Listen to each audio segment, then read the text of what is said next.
My research inquires why it is so hard to overcome drug addiction with the capabilities of willpower alone.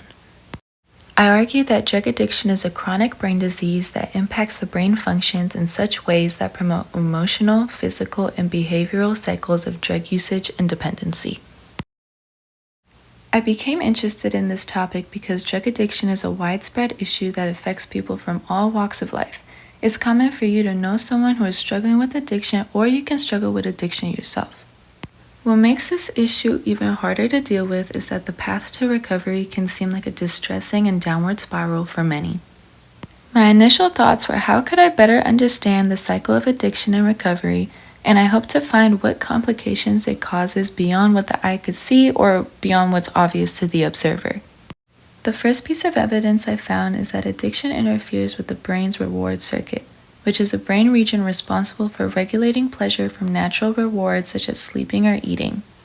With continued usage, this circuit associates drugs with pleasure, which makes it difficult for addicted individuals to experience pleasure from other activities. Cravings for emotional relief through drug use sustain an emotional dependency on a substance. Additionally, I found that drug addiction desensitizes the prefrontal cortex, which is a region of the brain responsible for decision-making, planning, and impulse control, and in turn it causes impulsive drug-seeking behavior. When this area of the brain is damaged, substance abusers can suffer from poor judgment and difficulty evaluating the risks and benefits of their behavior, which in this case is using drugs despite its harmful consequences. Additionally, due to increased impulsivity, addicted individuals might find it challenging to achieve long-term goals, leading them to seek short-term satisfaction through substance abuse. Well, it's 3:50. That's basically 4. I mean, in some cultures, it's polite to do things 10 minutes early. You know, if it's good with water, it'd be even better with wine, huh? Just like Jesus says. Lastly, drug addiction disrupts the brain's chemical equilibrium, which causes a physical dependency on a drug. Suddenly quitting substance usage will refrain the brain's homeostatic functions. Withdrawal symptoms such as seizures or strokes happen as a result of the addicted brain struggling to regain its natural chemical balance without the presence of the drug, and in many cases these are dangerous. This makes an addictive substance seem necessary for the addicted person's physical well-being, while recovery can be seen as a physical threat. Despite this research, many argue against the claim that addiction is a brain disease, or they question how it applies to real-world situations, as many recovered addicts do not recall feeling chronically ill or in a constant state of recovery.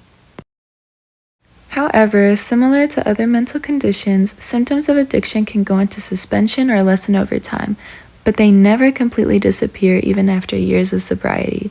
The risk of relapse still persists for those who successfully maintain abstinence, and it can be brought up by environmental stressors and emotional distress.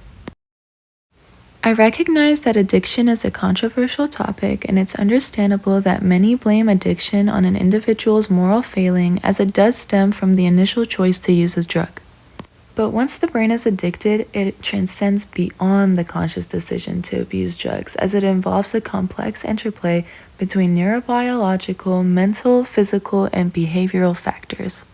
I hope the audience will better understand or reevaluate their perception towards drug addiction and people who struggle with it. This question is important because we are young adults developing lifelong habits, and it's crucial to understand the complications of addiction beyond the surface level.